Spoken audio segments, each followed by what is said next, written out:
예, YTN 라디오의 신율의 뉴스 정면 승부 일부 정치 김앤장으로 꾸며질 텐데요. 오늘도 두 분 나와 계십니다. 한 분씩 소개해드리겠습니다. 먼저 장성철 공론센터 소장 나와 계십니다. 안녕하십니까? 안녕하세요. 예, 그리고 김민아 시사평론가십니다. 어서 오십시오. 안녕하세요. 예. 요새 계속 뭐 초유 최초 계속 이러니까 예? 좀 이게 최초가 좀 좋은 것도 있잖아요. 예? 근데 이게 나쁜 걸로만 계속 최초니까 이게 참 좀 그래요. 마음 놓지 마십시오. 또 있을 수 있죠. 계속 그죠? 초유가 계속되고 바닥이 어디까지인지 모를 수가 있습니다. 이게 진짜 큰일입니다. 자, 오늘의 의뢰인 장 소장님 누구? 저는 차은경 판사를 비롯한 재판부, 헌법재판관 분들을 변호하고 좀 옹호해드리고 싶습니다. 지금 물리적인 폭력을 통해서 많은 판사분들과 재판관들이 심리적으로 위축당하거나 좀 겁을 먹을 수도 있을 거예요. 본인의 양심과 법률적인 판단에 따라서 판결을 하는 것이 아니라 여론과 저런 폭력적인 행위에 굴복해가지고 본인의 생각과 다른 판결을 내릴 수도 있다고 생각이 들거든요. 그게 이제 보수 우파 쪽 인사들과 관련된 판결이든 아니면 이재명 대표를 비롯한 진보 쪽에 계신 분들 판결이든 오로지 법과 양심에 따라서 판결을 해 주셨으면 좋겠습니다. 그래도 심판자인 사법부가 올바로 서 있고 원칙대로 판결을 한다라는 믿음을 줘야 그나마 국민들이 그래도 사법부를 믿고 그분들의 판결에 대해서 인정을 하며 대한민국 제도와 시스템이 그래도 운영이 되겠구나, 지켜지겠구나 라고 안심을 할 겁니다. 그래서 제발 부탁드리는데 법과 양심에 따른 판단 부탁드립니다. 우리 김민아 평론가님. 저도 똑같은 생각을 했습니다. 진짜요? 그렇습니다. 네. 어쩐지 제가 컨닝했나? 아니 아까 두 분이 같이 오시더라고. 그래서 이 두 분이 또 뭘 짜고 왔나. 혼자 이런 생각을 커피 했더니 사 먹고 맞네요. 그래가 제가 좀 불쾌했어요. 저 먹으라는 얘기도 안 하고. 그래요? 네. 아니 이건 제가 기다리면서 저 혼자 제가 사 먹은 건데 제 돈으로. 그러니까 사줄 수 있는 거 아니에요? 그러니까요. 우리 이 얘기를 좀 한 10분만 더 할까요? 진짜요. 너무해요. 먹으라는 얘기도 안 해보고. 저보다 훨씬 많이 버실 텐데. 사법부 특히 이제 서울 서부지법 이렇게 상당한 지금 피해를 당했는데 지금 말씀대로 지금 장 소장님 말씀 그대로의 말씀을 저도 드리고 싶고 여기에 더해서 지금 사법부를 흔드는 일체의 시도를 하지 말아야 한다. 이건 뭐 평소에 가령 사법부의 판결에 대해서 당사자들이 이러쿵저러쿵 할 수 있다고 생각합니다. 저도 예를 들면은 저에 대한 판결이 나오면 그거에 대한 불만을 가질 수 있습니다. 근데 그렇다고 해서 제가 거기에 대해서 사법부를 예를 들면 테러를 한다거나 그러면 안 되는 거 아닙니까? 그렇죠? 그리고 예를 들면 또 어떤 정치 세력이 나에 대해서 우리에 대해서 이렇게 판결한 것은 저는 불만입니다. 얘기할 수 있겠지만 그 정치 세력이 가령 그 법원에 대한 테러를 했다거나 이런 것까지 옹호할 수는 없는 거 아니겠습니까? 같은 편이라고 해서. 그래서 그렇게 하지 말아야 된다는 말씀 드리고 지금 대통령실 그리고 여당 그리고 보수 언론 이런 부분들에서 그동안 서울 서부지법의 어떤 결정이라든가 지금 윤석열 대통령에 대한 어떤 구속 사유 심지어 글자 숫자까지 지금 따져가지고 15자. 그렇죠. 그것이 형평성이 맞지 않다 이런 주장을 하고 있는데 그런 주장들이 총체적으로는 지금 이 서울 서부지법에 대한 이 사실상의 이 테러 행위를 옹호하고 그다음에 이러한 시도를 최소한 물타기를 하는 이러한 시도가 되고 있다라고 저는 생각을 합니다. 그래서 이러한 행동보다는 지금은 최소한 목소리를 좀 하나로 일치시켜서 사법부에 대한 이러한 시도를 하지 말아달라라는 그러한 분명한 메시지를 내는 것에 주력했으면 좋겠다 이렇게 말씀드립니다. 저도 사법부에 대한 불만이 많아요. 왜냐면 얼마 전에 이제 공직선거법 관련해서 벌금형을 제가 받았거든요. 저는 잘못한 방송에서. 네. 저는 잘못한 거 없는 것 같은데 벌금을 때리더라고요. 그래서 그 판사가 너무 미웠습니다. 그래서 집 주소를 알아내가지고 어떻게 좀 테러를 가할까 그 생각도 순간적으로 했어요. 그런데 우리가 그런 것들을 반발하기 위해서는 사적 구제인 개인적인 폭력 행위가 아니라 법적 절차에 따른 구제 절차가 있잖아요. 그거를 통해서 다시 한번 항소를 하든지 그런 식으로 본인의 법적 의견을 표명을 해야지 그거를 물리적으로 폭력적으로 그렇게 표하는 것, 특히 지지자분들 같은 경우에 본인들 얼마나 또 법적으로 문제가 많겠어요. 아무리 뭐 황교안 대표가 무리 변론해줄게. 그다음에 윤상현 의원이 훈방될 거야. 이렇게 얘기하더라도 구속되고 재판에 넘겨지면 본인들 상당히 피곤해지고 힘들거든요. 그런 것을 잘 좀 살펴보시면서 사법 절차와 시스템에 대해서는 다른 폭력적인 행위 또한 물리적인 행위를 안 했으면 좋겠다. 그런 생각이 듭니다. 이 누가 그러더라고요. 교도소에 가보면 교도소의 재소자 중에 90%가 훨씬 넘는 인원수가 나는 정말 억울하다라고 얘기를 한다라고 얘기를 하더라고요. 근데 사실 뭐 그렇게 많은 사람이 억울하면 대한민국 사법 시스템이 어떻게 됩니까? 근데 그러니까요. 가장 중요한 거는 어쨌든 이번에 난동 얘기 나왔으니까 이거 조금만 더 하죠. 난동 사태의 이 원인, 가까운 원인이 있고 먼 근본적인 원인이 있을 텐데 뭐라고 보십니까? 저는 뭐 이 언론의 여러 분석이 있지만 근본적으로는 저는 사실 지금 집권 여당의 태도를 지적을 하지 않을 수가 없습니다. 사실. 그러니까는 이거는 종합적인 어떤 그런 흐름이 있는 것인데 일단 그동안 공수처의 수사라든가 그다음에 어떤 법원의 어떤 그동안의 뭐 체포영장 발부부터 시작해서 이번에 구속과 관련된 구속 결정 이런 일련의 과정에 마치 절차적인 어떤 문제, 흠결이 있는 것처럼 윤석열 대통령 측에서 주장을 했습니다. 그런데 그러한 주장에 대해서 사실 집권 여당은 뭐 그것은 윤석열 대통령 측의 주장이고 이 좀 중심을 잡는 입장에서 이건 이렇고 저건 저렇다라고 좀 이것은 좀 중심을 잡고 좀 선을 긋는 그러한 스탠스를 잡았어야 되는 거거든요. 그리고 이 윤석열 대통령 측의 주장을 거의 그대로 받아서 자신들의 어떤 돈벌이라든가 이런 것에 이용하는 극우 유튜브들이 있습니다. 이 극우 유튜브들과의 어떤 그러한 것들도 거리를 두고 지지 세력에게 지금은 우리가 합리적으로 행동할 때이다라는 메시지를 계속 줬어야 됐습니다. 근데 사실 그런 스탠스로 가지 않았습니다. 이 집권 여당이. 그래서 마치 다 일체화되는 현상이 일어났어요. 윤석열 대통령, 집권 여당, 극우 유튜브가 다 일체화되는 어떤 현상이 일어났고 그러다 보니까 이 국민의힘의 강경한 어떤 지지층이 지금 이 마치 법원이 뭔가 잘못된 행위를 하고 있고 그러한 잘못된 행위를 하고 있는 원인이 그들의 표현으로는 무슨 뭐 공산당 또는 뭐 이런 뭐 불순 세력 이런 어떤 원인이 있는 것처럼 공유가 되기 시작했습니다. 인터넷에서. 그러면서 일부 이 젊은 사람들이 이용하는 인터넷 커뮤니티 이런 데서 아주 극단적인 언사들이 횡행을 하기 시작했어요. 그러니까 음모론이 이제 나오는 거죠. 그렇죠. 그런 음모론이 횡행하기 시작하면서 이제 그런 음모론의 기초에서 이 윤석열 대통령이 구속이 됐기 때문에 지금은 극단적 행위를 해야 된다라는 게 공유가 됐습니다. 그게 국민 저항권이라는 어떤 포장지로 포장이 됐거든요. 이 국민 저항권이라는 개념도 국민의힘과 그거 유튜브를 통해 가지고 나온 개념입니다. 이게 사실 오용된 개념인 것이죠. 원래 그런 개념이 아닌데.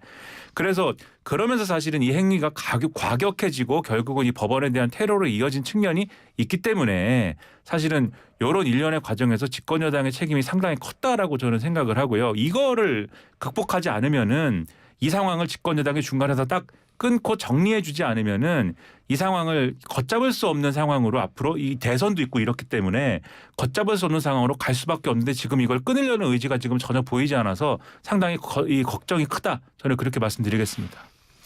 설명을 잘 해주셨고 김민하 평론가님이 말씀 안 하신 부분만 보충해서 저는 분석을 해볼게요. 이재명 대표에 대한 반감, 두려움, 적개심 그런 것들이 이번 폭력 행위의 하나의 요인이 되지 않았느냐라는 좀 생각이 듭니다. 왜냐하면 권영세 비대위원장과 권성동 원내대표는 어제랑 오늘 발언에서 이재명 대표는 구속 안 하고 왜 우리 윤석열 대통령 구속해? 이게 법적 형평성이 있는 거야? 이런 식으로 얘기를 하거든요. 그러면 이제 보수파 분들은 맞아. 이거는 화가 나는 일이야. 이건 잘못됐어. 사법부가 편향됐어. 이런 식으로 생각할 수밖에 없어요. 그런 것들이 선전선동, 정광훈 목사, 윤상현 뭐 이런 분들의 선전선동으로 폭력적인 행위로 나타나지 않았느냐. 그런 생각이 듭니다. 그래서 진영으로 이념으로 지역으로 갈라진 한국 정치의 불행이 이번 폭력 사태의 먼 원인 중에 하나가 아니냐. 그런 생각이 듭니다. 근데 이런 이제 제가 지금 하는 말씀에 장 소장님도 아마 동의를 하실 거예요. 100% 동의했어요. 그렇죠. 제가 지금 하는 말씀에도 아마 동의를 하실 거라고 저는 생각을 하는데 앞으로 할 얘기. 그렇죠. 그건 모르겠어요. 그건 듣고 네. 듣고 보고 아마 볼게요. 전적으로 동의를 하실 겁니다. 네. 이게 이런 사태에 이르러서까지 이재명 세 글자 얘기 안 하면 사태에 대한 얘기를 못하는 여당의 어떤 책임성 없는 이러한 행태에 대해서 짚지 않으면 안 된다. 이것은 자기들 지지층이 법원을 공격을 했습니다. 법원 이건 저도 왕년에 뭐 운동권을 했는데 제가 운동권을 하면서도 뭐 여러 가지 법원의 결정에 대해서 불만을 가진 적이 많이 있습니다. 그러면 법원 앞에 가서 뭐 시위도 하고 그렇게 하죠. 하지만 감히 법원을 뚫고 들어가서 그 법원 유리창을 깨고 뭐 이렇게 들어가서 법원에 있는 뭐 7층에 있는 판사들의 뭐 이런 집무실까지 들어가서 문을 걷어차고 거기에 있는 뭐 물건을 갖다가 물을 붓고 이래서 서버를 탈취하고 뭐 이런 생각은 해본 적이 없습니다. 그런 생각조차 해본 적이 없습니다. 그것을 실행한 적은 더더욱 없는 것이고요. 근데 지지층이 그렇게 하지 않았습니까? 그러면 이 상황에서는 이거는 다른 여타의 뭐 상대편이 어쨌습니다. 형평성이 어쨌습니다. 이런 얘기보다는 좀 더 책임성 있는 얘기를 일단은 해야 되는 것이죠. 근데 이 상황에서조차 아니 이것은 뭐 이재명 대표와의 형평성 이런 얘기를 막 한단 말이죠. 저는 가령 이재명 대표가 저는 뭐 이재명식 정치 그리고 이재명 대표의 어떤 재판 지연 이런 거는 따로 떼어서 평가할 수 있는 부분이라고 생각을 하거든요. 그런 거 얼마든지 논할 수 있는데 이 법원 침탈 사태, 법원에 대한 테러 사태에 대해서 얘기를 하는데 저는 이 이재명을 얘기하지 않으면 이 상황에 대한 정리를 못하는 이 상태에 대해서 우리가 어떻게 봐야 되는가. 이것은 제가 볼 때는 여당이 아주 비겁한 것입니다. 이것은 지지자들에게 명확하게 이것만큼은 해서는 안 된다라는 말을 하는 게 먼저이지 이것조차도 이재명 아니면 얘기를 못하는 것은 아주 심각한 문제가 있다는 것에 저는 뭐 대부분의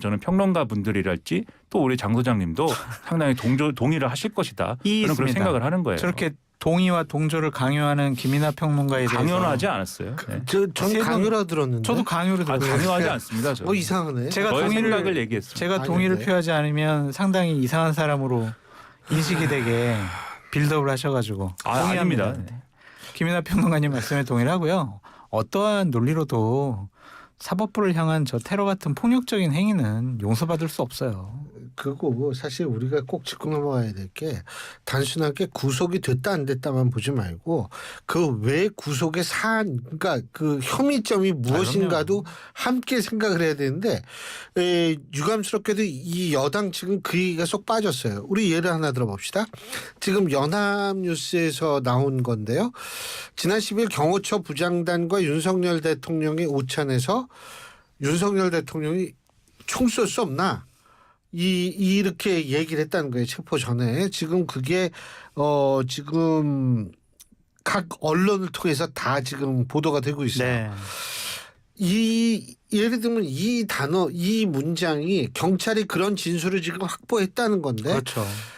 이것만 본다면 사실은 이게 사안이 얼만큼 위중한지를 금방 알 수 있는 거 아니에요, 사실? 그렇죠. 네. 기본적으로 경호처는 물리력을 동원할 수가 있는 것이고 최고의 군 통수권자 그리고 경호의 최고의 대상자인 윤석열 대통령이 그거를 강하게 밀어붙이고 김성훈 차장이 네. 그걸 실행을 하고 다른 경호관들이 따르지 않더라도 본인이 그것을 본인만 따르는 경호관들과 함께 했으면 정말 대형 유혈 사태가 벌어질 뻔했거든요. 살인죄와 그냥 도둑질 이런 것과 같은 수준에서 놓고 왜 구속 안 시켜 이렇게 공격하는 것은 상당히 좀 어불성설이 아니냐 좀 그런 생각이 들고요. 그런데 이재명 대표 얘기를 꺼내야 지지층이 더 결속을 해요. 그리고 여당 그래도 너무한 거 아니야? 그걸 어떻게 저런 폭력적인 행위를 또 이렇게 경찰도 잘못했다라는 식으로 이렇게 넘어갈 수가 있어. 이런 비판을 하더라도 그러면 당신은 말이야 이재명 대표 도와주자는 거야? 이러면은요. 보수를 지지하거나 보수의 입장에서 얘기하는 사람들은 솔직히 할 말이 없어요. 저 같은 경우도 뭐라 하거든요. 너는 보수라는 입장을 견제한다 하면서 보수 쪽 사람이라고 하면서 왜 자꾸 그러냐고. 이재명 대통령 만들어주는데 지름길 깔아줄 거냐고. 그렇게 하면 할 말이 없어요. 그렇기 때문에 앞으로도 계속 이재명 대표를 붙들고 늘어질 거는 그냥 계속 명약관하다. 근데 한국 정치가 참 그래서 답답한 것인데 이거는 뭐 다시 한번 말씀드리지만 법원의 침탈 사태에 대해서 얘기하는 거 아닙니까? 가령 이재명 대표 잘한 거냐? 이재명 대표 잘하고 있는 거냐? 그거는 예를 들면은 이재명 대표에 대한 어떤 재판에 대한 태도를 논할 때 뭐 얘기를 한다든지 하다못해 지금 말씀하신 대로 이재명 대표는 대통령이 되면 되는 사람이냐는 대선에 관련된 얘기를 하면 되는 거거든요. 즉 이 사태를 정리하고 대선의 조기 대선 시즌에 들어가면 조기 대선을 논하는 시간에 이제 들어가면 그때는 본격적으로 얘기를 하고 싶지 않아도 이제 하게 되는 거 아닙니까? 그때 얘기를 하면 되는데 지금 법원이 이 난리가 났는데 여기서 왜 예를 들면 지금 대통령실도 나서가지고 먼저 그 얘기를 해버리는 거잖아요. 왜 윤석열 대통령은 구속시키고 이재명 대표는 과거에 구속을 안 시켰습니까? 저는 정신이 아득해지는 것 같았습니다. 이 사태가 일어났는데 가령 이재명 이런 식으로 비교를 하려면 이재명 대표가 가령 대통령인데 내란과 관련된 우두머리이다라는 혐의를 받고 있고 그런 상황에서 체포영장이 발부가 됐는데 응하지 않고 그러면서 관저를 요새화시켜가지고 경호처를 동원해서 뭐 총을 쏠 수 없겠니? 뭐 이렇게 얘기를 하고 뭐 이런 상황이 똑같이 진행됐는데 구속이 안 됐다. 뭐 그러면 형평성 논할 수가 있겠죠. 근데 전혀 다른 혐의, 전혀 다른 상황 그리고 전혀 다른 이 위치에 있는데 왜 대통령실까지 나서서 지금 대통령실은 최상목 권한대행을 보좌해야 되는 그런 상황인데 뭐 소통은 된 건지도 모르겠습니다만 왜 전혀 다른 상황에서 이재명 대표는 왜 구속을 안 시킵니다. 이런 입장이 어떻게 나옵니까 지금 상황에. 저는 도저히 이해가 안 됩니다. 이런 상황. 왜 그런 얘기가 나오는 줄 알아요? 제가 알려드릴게요. 최근에 지지율이 오르고 있고 아하. 정당 지지율도 역전을 해서 상당히 자신감에 차 있고 봐봐 우리의 프레임이 먹힌 거야. 우리가 뻔뻔하고 얼굴에 철판 깔더라도 그냥 무조건 이 상황, 이 프레임을 갖고 이재명 대표 공격해서 지지층을 결집시켜야 돼라는 생각을 더 강하게 하고 있어요. 그러니까 정진석 비서실장도 지금 탄핵당한 그런 비서실장의 역할을 넘어선 행동을 하고 있는 거죠. 계속 그 추세가 이어질 거라고 보세요. 국민의힘 그렇진 않을 것 같아요. 왜냐하면은 이제 오늘 발표된 리얼미터 여론조사를 보면 보수가 과표집됐다. 예.